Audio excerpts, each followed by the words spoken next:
E aí, jovinhos, então vamos dar continuidade aí ao nosso assunto de reta, né? Vamos finalizar ele hoje. A nossa primeira aula de segunda passada, né? A gente já viu quase tudo que eu queria apresentar para vocês de função do primeiro grau. Não sei se você lembra, a gente deu uma revisada ali de conjunto, né? De como reconhecer uma reta, né? Uma função do primeiro grau, como reconhecer os coeficientes, que isso era muito importante. O A e o B, né? Que era o coeficiente angular, que é quem multiplica o x, e o coeficiente linear, que é quem está sozinho sem o x, né? Ou que o coeficiente linear também pode ser chamado de termo independente. Aí quando a gente reconhecia esses coeficientes, isso ajudava muito a construir o gráfico. Não sei se tu lembra onde cortava o eixo x, onde cortava o eixo y, barará. Depois a gente tinha uns gráficos mais estranhos, né? Que era quando o nosso b era igual a zero, que a gente precisava de um outro ponto para poder montar aquele gráfico. E umas questões assim de interpretação que tinha aquele negócio do delta y pelo delta x, da tangente do ângulo, lembra? Que foi tipo uma ferramenta à parte, assim, né? Eu não gosto muito de usar essa palavra, mas assim, tipo um bisuzinho, que a gente ainda não está falando disso, a gente só fala de coeficiente angular da reta daquele jeito, né? No terceiro ano, no nosso PSS3, mas é uma ferramenta muito útil de se saber já agora. Então, para poder fechar assim com chave de ouro a ideia das retas e poder revisar mais umas coisinhas, eu queria mostrar uma outra forma de fazer essa questão aqui. Então eu botei o nosso outro tópico, né, que era dado dois pontos de uma reta, como descobrir as informações gerais. Então botei o exemplo, imagine que o gráfico de uma reta passa pelos pontos 1, 2 e pelo ponto menos 2, 11. Lembrando, né, que primeiro o eixo deitado, depois o eixo em pé, né? Então a gente imagina que o x valendo 1 nessa reta e o y irá valer 2.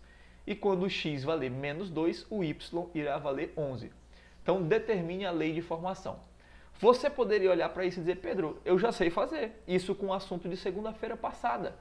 Porque se eu pensar que isso aqui é o ponto 1, 2, né, imaginando aqui que eles irão se ligar, que esse aqui é aquele primeiro ponto, e tem outro ponto que é o menos 2, 11. Então, claro que está bem fora de escala, né, mas tu finge aí que o 11 está por aqui.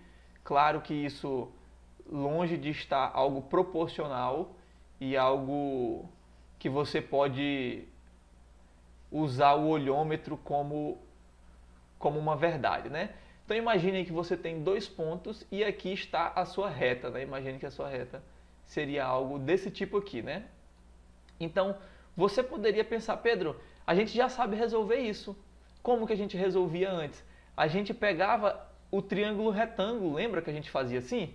E a gente descobria quem era a tangente desse ângulo bem aqui. Né? Era assim que a gente fez na semana passada. Se perguntava quem era a variação do y.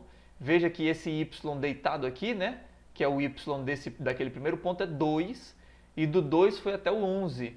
Então significa que a variação do y, do 2 para o 11, veja que eu estou olhando para esse 2 aqui, tá? Esse 2 para esse 11 aqui.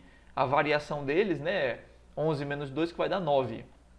Então a variação foi 9 no y, e a variação no x, eu me pergunto, do menos 2 para o 1, variou quanto? Variou 3 unidades, né? Do menos 2 para chegar no 1. Então aqui é 3 unidades. Aí você pegava e descobria a tangente desse ângulo, que era o cateto oposto pelo cateto adjacente. Veja que a tangente desse ângulo vai dar 3, né? Que vai ser 9 sobre 3. Só que como isso é uma reta decrescente, a gente disse que o coeficiente angular é menos 3. Certo? Porque na verdade a gente está... O coeficiente angular da reta seria esse ângulo aqui, né? Esse ângulo alfa, que é o suplementar de θ. Aí a tangente do π menos θ, que é o suplementar, seria menos a tangente de θ. Tá bom? Mas isso aí a gente discute isso só falando de trigonometria. Não é o que estamos falando agora.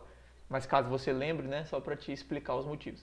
Então você poderia olhar para mim e dizer que já sabe resolver, e eu não iria contra-argumentar. Você realmente já saberia resolver.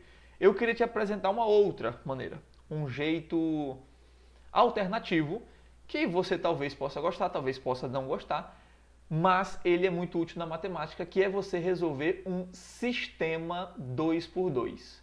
Tá bom? Um sistema simples 2x2. Como assim, Pedro, um sistema simples 2x2? Você lembra lá das retas que toda a reta do mundo pode ser escrita nesse formato, né? Essa era a nossa forma, y igual a x mais b, certo? E aí você pode substituir esses pontos na reta.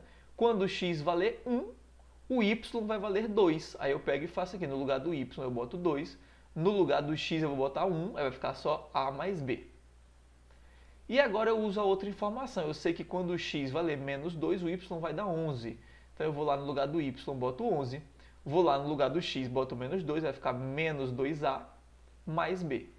Veja que nesse momento você tem duas equações e cada uma delas tem duas variáveis.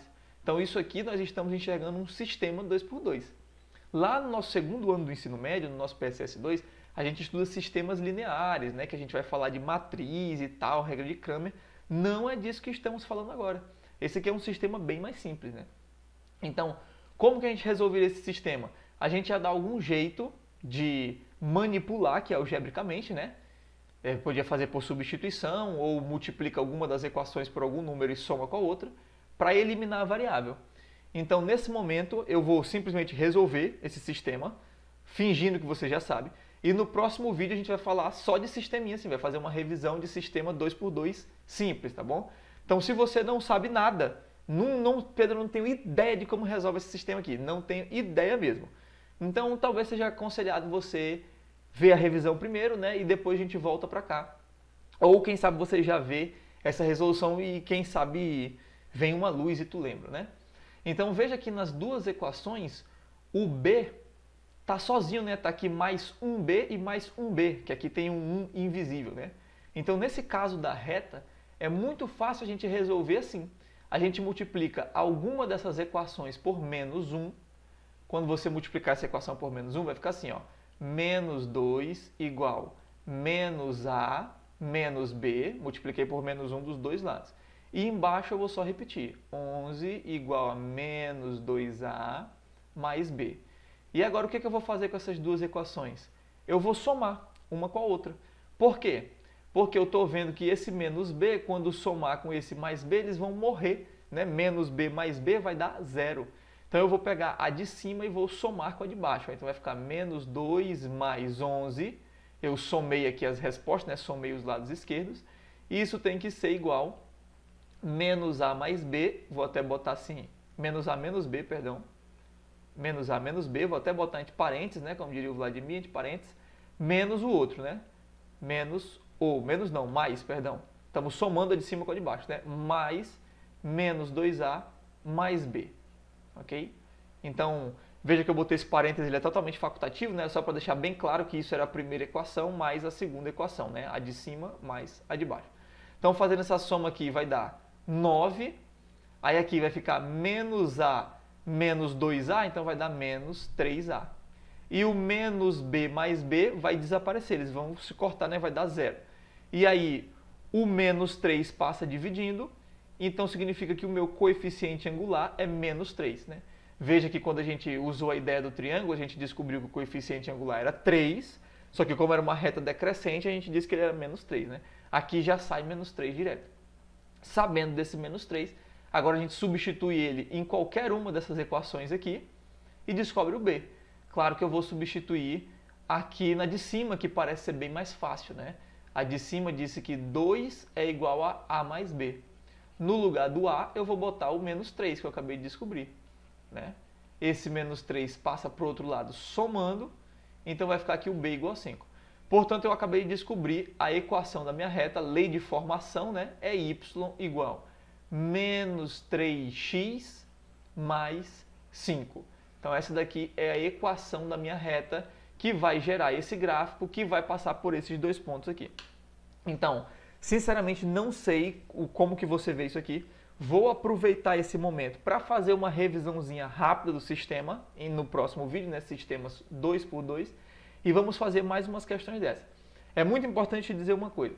Talvez você olhe para isso e fale, Pedro, deu muito trabalho, bem melhor aquele da tangente, né? Do triângulo, fazer a variação x, y, bem mais enxuto, né? Só troca o sinal. Eu gostei mais daquele. Tudo bem, se você olha para esse caso e olha para outro caso e prefere mais o outro, isso é totalmente você que escolhe, né? É pessoal. Mas você não pode deixar de usar esse caso porque você não sabe resolver um sistema.